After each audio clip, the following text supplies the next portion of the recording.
Ontem o Senado também teve votações importantes das propostas para acabar com o foro privilegiado e contra o abuso de autoridade. E depois de comandar essa sessão, o presidente da Casa, senador Eunício Oliveira, passou mal e foi hospitalizado. Vamos a Brasília, quem tem as informações é a repórter Selma Dias. Muito boa tarde, Selma.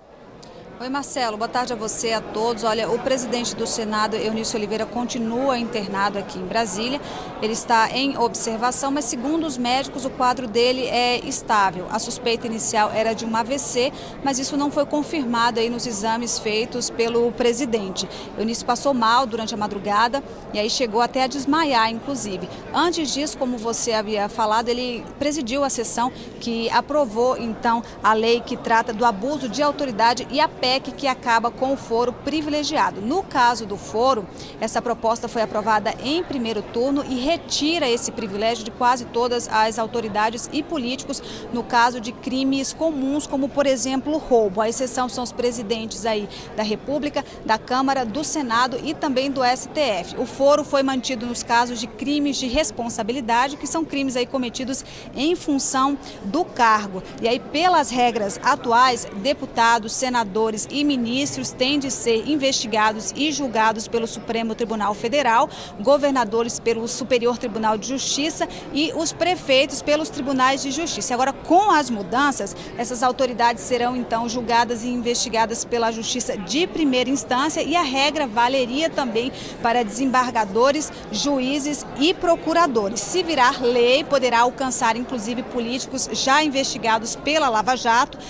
Isso foi o que disse o relator da proposta, o senador Randolph Rodrigues. O texto ainda vai precisar passar por mais um turno de votação, isso porque se trata de uma proposta de emenda à Constituição. Se der tudo certo em sendo aprovado lá no Senado, virá aqui para a Câmara, onde também deverá ser analisado em 2 turnos. E ontem os senadores também aprovaram um projeto de lei que trata do abuso de autoridade. Essa proposta virá aqui para a Câmara agora para a análise dos deputados. Vamos conhecer agora os detalhes dessa proposta.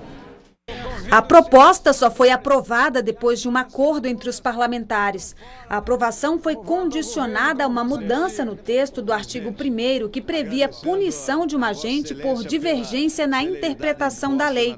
Outra alteração dificulta a abertura de ações penais contra juízes ou procuradores. Agora, as autoridades só podem ser questionadas pelas vítimas caso o Ministério Público não se posicione em até 6 meses. Os únicos pontos levantados foram totalmente retirados do texto. Tanto é que nós tínhamos um acordo. Se não retirasse os pontos, nós votaríamos contra o projeto. Esse era o acordo que nós tínhamos feito. Nós só votamos favoravelmente e por unanimidade, não é verdade? Depois do entendimento. O projeto aprovado ontem prevê punições mais rigorosas e amplia para mais de 30 os casos em que os agentes públicos podem ser enquadrados por esse tipo de crime.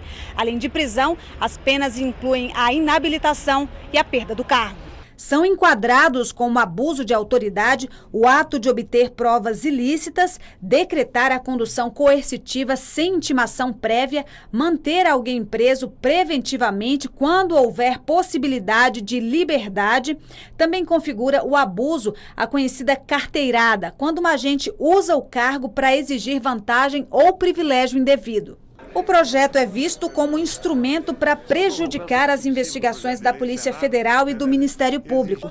Alguns parlamentares criticaram, inclusive, o momento da aprovação. No momento em que a maioria dos congressistas, 1/3 dos congressistas estão sendo investigados, eu considero inadequado a apreciação dessa matéria. Mas, sem dúvida, o texto que foi votado é muito melhor do que aquele primeiro que foi apresentado, que prejudicaria demais a atuação de magistrados e membros do Ministério Público.